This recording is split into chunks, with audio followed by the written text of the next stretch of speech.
New York Times columnist Michelle Goldberg said Republicans are blaming the victims of their cruel and unpopular policies in their calls for civility.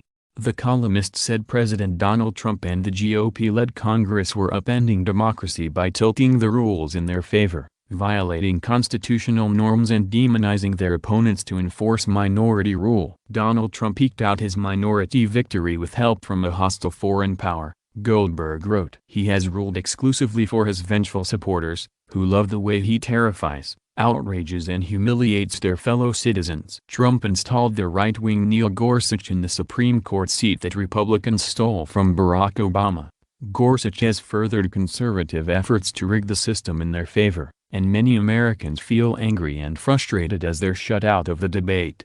Millions and millions of Americans watch helplessly as the president cages children, dehumanizes immigrants, spurns other democracies, guts healthcare protections, uses his office to enrich himself and turns public life into a deranged phantasmagoria with his incontinent flood of lies, Goldberg wrote.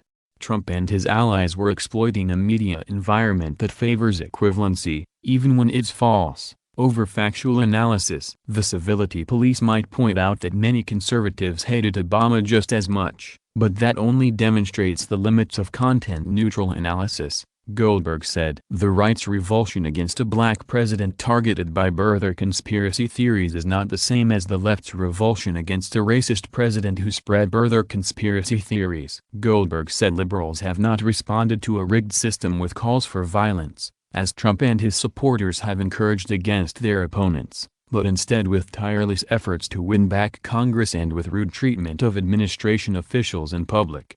Treating members of Donald Trump's administration as ordinary public officials rather than pariahs does more to normalize bigotry than exercising alongside a white separatist, she said.